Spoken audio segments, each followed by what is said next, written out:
आप देख रहे हैं अल्फा डिफेंस हिंदी में आपका स्वागत है। आज के इस वीडियो में हम लोग बात करेंगे वेदा एरोनॉटिक्स के बारे में।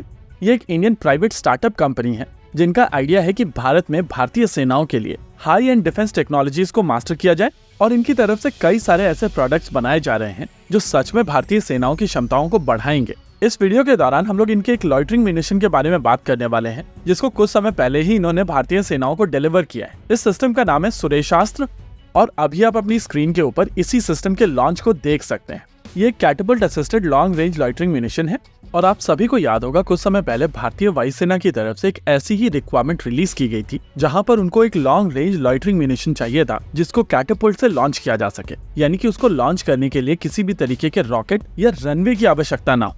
वायुसेना की उस रिक्वायरमेंट को नाम दिया गया था स्मार्ट अनमैन्ड म्यूनिशन सिस्टम और माना जा रहा था कि वो रिक्वायरमेंट लगभग 300 करोड़ की रिक्वायरमेंट थी, यानी कि वो एक फेज 1 प्रोक्योरमेंट थी और इवेंचुअली इस लॉइटरिंग म्यूनिशन को और ज्यादा नंबर में अक्वायर किया जाएगा। देखिए, अगर कामाकाजी ड्रोन्स की बात की जाए, यानी कि ऐसे ड्रोन्स जो खुद को टारगेट के ऊपर मारकर खुद को और टारगेट दोनों को नष्ट कर देते हैं, इनका चलन काफी तेजी से बढ़ा है। हालांकि ये कॉन्सेप्ट नया नहीं है। भारत में DRDO की तरफ से 1980s में एक टारगेट ड्रोन बनाया गया था जिसका नाम था लक्ष्य और उसमें ये क्षमताएं थी।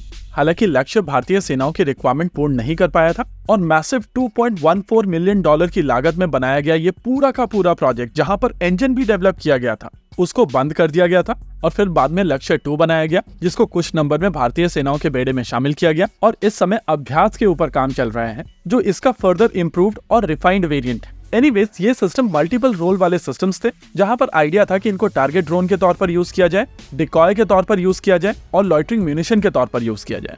अब जब आप कई सारी रिक्वायरमेंट को मर्ज करके एक ही सिस्टम को बनाने की कोशिश करते हैं तो वो एक चैलेंजिंग सिस्टम हो जाता है और चांसेस होती हैं कि आपकी सारी रिक्वायरमेंट मीट ना करे।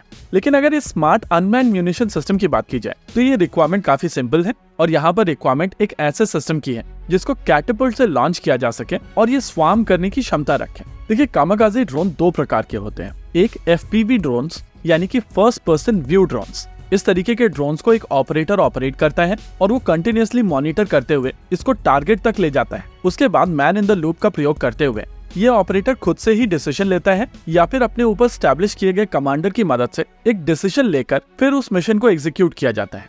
यहाँ पर जिस ऑपरेटर की बात हो रही है ये काफी स्किल्ड ड्रोन ऑपरेटर है और ये ड्रोन ऑपरेटर या ड्रोन पायलट एक प्रॉपर ट्रेनिंग के बाद में सर्टिफाई किया जाता है, यानी कि यहाँ पर स्किल रिक्वायरमेंट काफी ज्यादा है और आपके नंबर ऑफ ड्रोन्स आपके नंबर ऑफ पायलट्स के ऊपर डिपेंड करते हैं। लॉइटरिंग म्यूनिशंस के केस में ये सिस्टम लॉन्च कर दिए जाते हैं और उसके बाद ये ऑटोनोमस तरीके से अपने टारगेट के ऊपर जाकर खुद को टारगेट से क्रैश कर देते हैं और उसको तबाह कर देते हैं। यानी कि लॉइटरिंग म्यूनिशंस को ऑपरेट करने के लिए बहुत ज्यादा स्किल्स की आवश्यकता नहीं होती है और इसी वजह से इनको ज्यादा नंबर में डिप्लॉय किया जा सकता है। लेकिन FPV ड्रोन्स की तुलना में इनकी कॉस्ट ज्यादा होती है और वो एक लिमिटिंग फैक्टर हो जाता है जिसके बेसिस पर आप डिसाइड करते हैं कि स्वार्म में कितने सिस्टम्स जाएंगे। सुरेशास्त्र मार्क 1 की अगर बात की जाए तो ये काफी शानदार सिस्टम है और वेदा एरोनॉटिक्स की तरफ से इसके ऊपर काफी अच्छा काम किया गया है। अगर स्पेसिफिकेशंस की बात की जाए तो ये सिस्टम 3.5 मीटर लंबा है और इसका विंग स्पैन 3 मीटर का है। इसको टर्बो जेट इंजन से पार किया जाता है और ये 150 किलोमीटर तक की रेंज दे सकता है। अगर लॉइटरिंग म्यूनिशंस के यूज केस की बात की जाए तो हम लोगों ने यूक्रेन में देखा है कि ज़ाला लैंडसेट बहुत ज्यादा नंबर में बनाए गए थे और इनको काफी इफेक्टिवली रशिया ने यूज भी किया था। प्रैक्टिकली वेदा का यह सिस्टम उसी तरीके की क्षमताएं दे सकता है और अब इसके भारतीय वायुसेना के बेड़े में शामिल हो जाने के बाद में भारतीय वायुसेना की क्षमताएं सिग्निफिकेंटली बढ़ी हैं।